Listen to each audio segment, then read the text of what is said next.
Նախ ուզում եմ նաև խոսեմ Դավիթ Բաբայանի վերջի հայտարարության մասին ինչ համատեքստում, որ նա խոսում է, թե ինչպես են խեղաթյուրում իրենց խոսքերը, որովհետև բոլորս հասկանում ենք, որ դա փակ դատավարություն է, ադրբեջանական պետական լրատվամիջոցներն են բացառապես դա լուսաբանում, եթե կարելի այդպես կոչել, եւ վերագրում յուրաքանչյուրին ով ինչ ուզում է։ Եվ հենց դա է նաև Ռուբեն Վարդանյանի պայքարներից մեկը եւ միտված դրան, որ որևէ միջազգային կառույց մասնակցություն ունենա, միջազգային լրատվամիջոց մասնակցություն ունենա, եթե Ադրբեջանը վստահ է, որ ինքը արդար դատավարություն է անում։ Իսկ Ադրբեջանը բնականաբար վստահ չէ եւ յուրաքանչյուր նրանց թողած տեղեկատվություն դատավարության մասին խոսվում է թե բաց դատավարության ընթացքում։ Բոլորս գիտենք, որ դա փակ է եւ ես նաեւ կուզեմ մեր հարգարժան լրատվամիջոցները դիմեն իրենց գործընկեր միջազգային լրատվամիջոցներին ու խնդրեն նրանց մասնակցել այդ ճակերտավոր բաց դատավարությանը, ապացուցելու աշխարհին, որ ստախոս է Ալիևյան ռեժիմը, որ դատավարությունը փակ է եւ որ հայ մարդիկ այնտեղ դատապարտվում են հայ ժողովրդի ինքնորոշման իրավունքի համար պայքարած լինելու պատճառով։ Ինչ վերաբերում է Ռուբեն Վարդանյանի դատավարությանը եւ այնտեղի տրված ցուցմունքներին, դուք լսում եք անհեթեթություն։ Ականները պայթել են Ռուբեն Վարդանին տեղադրած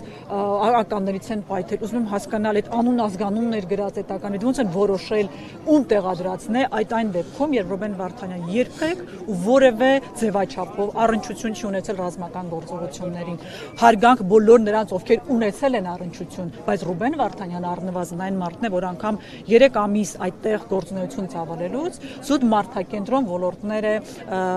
վերահսկել սոցիալական, առողջապահական, կրթական եւ այլն, այսինքն որևէ աղերս նա ուղղակի չէր կարող ունենալ։ Սա է դատավարական ֆարսը, որ աշխարհը պիտի տեսնի, իսկ մենք մի պահանջ պիտի ունենանք աշխարհից ու Ադրբեջանից ու բոլորից հայ գերիներին վերադարձնել, ազատ արձակել ու վերադարձնել Հայաստան։ Իշխանության գործողությունները այս հարցի հետ կապված ինչպես է գնահատում, իրենք ասում են մենք լուր ենք գործում եւ սա այն թեման չէ, որ պետք է անընդհատ շարժման առարկա դարձնել։ Դուք երևի ուզում եք ասել անգործությունը։ Լուր գործել, այս պարագայում լուր չեն գործում, վստահ կարող եմ ասել, որ սա անգործություն է, այդ մասին տարբեր ինստանցիաներ են խոսել, այդ թվում նաև փաստաբանական խումբը, մեր գերիների պաշտպանների խումբը, միջազգային հանրությունը, անգամ Շվեյցարիան հայտարարել է, որ եթե մեզ դիմեն միջնորդության, մենք դա կիրականացնենք, հասկանալով հանդերձ, որ մենք դիվանագիտական հարաբերություններ չունենք Ադրբեջանի հետ, հետեւաբար այո, չեզոք երկրին դիմել հյուպատոսական ծառայություն մատուցելու համար այդ երկրում կարելի էր ու պետք էր, որտեղ է հատուկ բանագնացը գերիների բանակցության հարցով։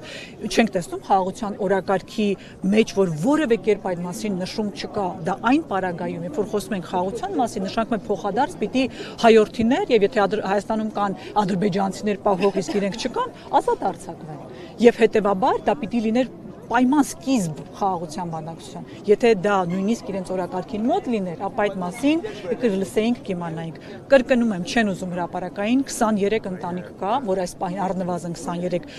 որդիներ ունեն այնտեղ գերերորած, թող իրենց հետ խոսեն։ Այդ ընտանիքներին կետ առ կետ ներկայացնեն ամեն օր ինչ են անում։ Մի անգամ հանդիպել են որևէ մեկի հետ։ Ինչ նշանակում լուր։ Կարող է այդ ընտանիքները շահագրգիռ չեն, որ իրենց որդիները վերադառնան, կպահպանեն կոնֆիդենցիալությունն ու լռությունը։ Բայց իրենք ոչ միայն ոչինչ չեն անում, իրենք կրկնում եմ շահառուն են այս վիճակին, նրանք վախ ունեն, որ հայրենիք սիրող, հայկականություն սիրող մարդիկ հանկարծ վերադառնան Հայաստան։ Ռուբեն Վարդանյանն ասում էր, որ այս ամեն ինչը հենց Հայաստանի դեմ է արվում եւ պետք է դա հասկանալ, որ հարցը ոչ թե միայն ես եմ, այլ Հայաստանի հարցն է այստեղ։ Այս գիտակցումը գոնե իշխանությանը չի դրդում ավելի ինտենսիվ։ Միայն ուղեղով տկարամիտ ու կույրերը չեն տեսնում, որ սա Հայաստանի Հանրապետության դեմ դատավարություն է, սա ընդհանրապես այդ մարդկանց մասին չէ։ Հայաստանի Հանրապետության դեմ գործեր են կարվում եւ ապացուցվում, որ Հայաստանի Հանրապետությունը եղել է հակամարտության կողմ, օկուպացրել է ճակերտավոր Ադրբեջանի տարածքները եւ ագրեսոր երկիր։ Դրա հետևանքը գիտեք որն է։ Կապիտուլյացիան վերջնական մեզ զրկելու ինքնապաշտպանական մեր իրավունքից ու նմանատիպ այլ դրույթներ կիրառվում են ագրեսոր երկրների հանդեպ։ Ադրբեջանը հիմա քայլ առ քայլ հասնում է այդ նպատակին։ Այդ ինչ են դրել իրենց մտքում, որ չեն իրականացրել։ Եթե մենք դա դեռ չենք տեսնում, այդ դրա մասին էր խոսում Ռուբեն Վարդանյանը, նա արժանապատվորեն կրում է այդ տանջանքը, ինչ մեզ բոլորիս սպառնում է, բայց եթե մենք դա չենք տեսնում, որ սա մի հոգու մասին չէ, այն 23 հոգու մասին չէ ընդհանրապես, այն Արցախում ապրող 120-150 հազար արցախցիների մասին չէ, ովքեր էթնիկ զտման են ենթարկվել եկել Հայաստան, ոչ, սա հայ ժողովրդի, մասնավորապես Հայաստանի Հանրապետության դեմ դատավարությունը եւ վաղը բոլորս, մեր սերունդները պատասխան ենք տալու այս դատավարության իրականացման հետևանքով մեր նկատմամբ այլ ինստանցիաներում եւ այլ վարքագծի դրսեւորման հետևանքով։ Հետևաբար, եթե մենք չստափվենք, խելքներս գլուխներս չհավաքենք, մենք ծանր օրեր են մեզ սպասվում հետագայում։ Տիկին Թամդիլյան եւ անդրադառնալով կրկին ցեղասպանության թեմային, երբ կարդում ենք Նիկոլ Փաշինյանի ուղերձները տարբեր տարիներին, ակնհայտ տարբերություն ենք տեսնում շեշտադրումների, օրինակ երբ որ 20 թվականին ուղիղ ասում էր, որ Թուրքիան չի զղջում, ներողություն չի խնդրում, հիմա մենք լրիվ այլ կոնտեքստ ենք տեսնում, չկա ընդհանրապես պահանջ Թուրքիային, սա ձեզ ինչով է պայմանավորված։